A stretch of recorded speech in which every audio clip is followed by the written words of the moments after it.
तुला भावना का कळत नाही आहेत? हां, तुलाच विचारतोय, भावना का कळत नाही आहेत? मला काहीतरी झालंय, मी काहीतरी बोललोय, मी काहीतरी चिडलोय, मी काहीतरी वैतागलोय एवढंच दिसतं. पण ते का होतंय?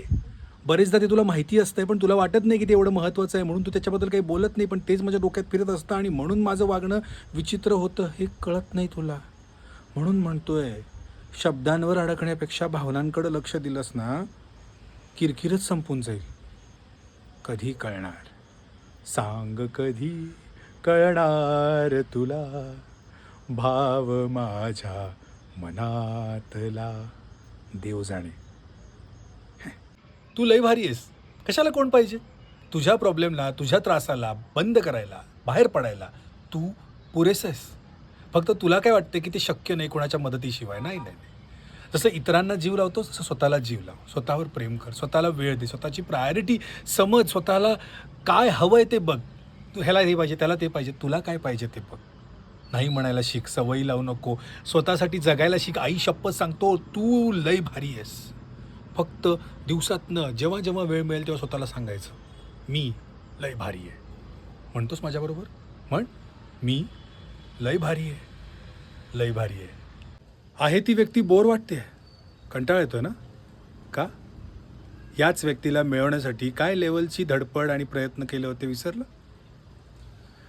आता काय झालं आहे, मिळेपर्यंत सगळं सोन्यासारखं वाटत असतं आणि मिळाल्यावर सोन्याची पण किंमत राहत नाही ना, तसं झालं आहे. भांडणं, वैताग, किरकिर कोणाची नाही होत, प्रत्येक नात्यात होते. हे काय वेगळं नाही आहे. रोजचं झालं ना ते. ते नातं रोजचं, ती व्यक्ती रोजची, म्हणून हे सगळं नाही ते सुचतं आहे त्या व्यक्तीकडे जरा व्यवस्थित लक्ष देऊन बघ. बेटर काय मिळत नाही. त्या बेटरमध्ये पण हेच सगळं होणार आहे पुढं जाऊन. त्यामुळं आहे त्यात समाधानी पाहिजे माणसाला. कळलं तर कळलं, नाही कळलं तर दे सोडून. वन लास्ट चान्स आपल्या नात्याला देऊन बघायचं. एकत्र येण्यासाठी किती प्रयत्न आणि काय काय केलं होतं तुला माहिती आहे. कुठं गेलं प्रेम? आणि जातं कसं प्रेम? एकमेकांना नकोसे होण्यापर्यंत कसं काय आलं हे? आणि आपण बोलत पण नाही. आपल्याला हे सॉल्व करायची इच्छाच नाही आहे का? बोलूया ना एकदा. एकदा बसून बोलूयात. कोण चुकलं यापेक्षा काय चुकलंय हे बघूयात. टिकेल रे, कदाचित नातं टिकेल आपलं. आणि मला वाटतं की आपलं नातं एक शेवटचा चान्स डिझर्व पण करतं. घ्यायचा वन लास्ट चान्स. नाही, बिनधास्तपणे म्हणायला लाग. आत्तापर्यंत म्हणू शकला नाहीस म्हणूनच तुला लोकांनी ना गृहीत धरून तुझ्याकडनं आपली कामं करून घेतली आणि जेव्हा तुझी वेळ येते तेव्हा लोक तुला बिनधास्त नाही म्हणतात. हा तुझा इमोशनल स्वभाव आहे ना, तुला एक दिवशी खड्ड्यात घालणार आहे.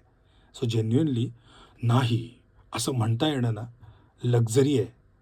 नाही म्हणून टाकायचं. काय होणार आहे? समोरच्याला वाईट वाटेल, वाटू दे. तुला किती वेळेला वाईट वाटलं आहे? आणि जेव्हा मनात नसतं तरीसुद्धा आपण करतो त्याला काय अर्थ पण नसतो रे. सगळं काही ठेका नाही घेतला आपण लोकांचा. सगळ्या गोष्टी करायचा, सगळ्या गोष्टी समजून घ्यायच्या. नाही, तू कुणाचा ठेका घेतला नाहीस, तू कुणाच्या मिंद्यात नाहीस. नाही म्हणायला शिक. नाही म्हण. हां हां, पर्याय नाही तुला. पुढं जायला लागणार, विसरायला लागणार, सोडायला लागणार. का असं झालं? माझं काय चुकलं? एवढा जीव लावला होता. या प्रश्नांची उत्तरं मिळतच नाहीत. काही प्रश्नांची उत्तरं मिळतच नाहीत. आणि ती न मिळणं कधी कधी आपल्यासाठी चांगलं असतं. सोपं नाही आहे ते. एवढा सगळ्या स्वप्नांचा बंगला उभा केला आणि आता खळकण पडला. पण तुला हे सहन करावं लागणार. पुढं जावं लागणार, विसरावं लागणार. कारण पर्याय नाही. पर्याय नाही. तीच व्यक्ती का? कारण ती व्यक्ती मला सल्ले देत नाही.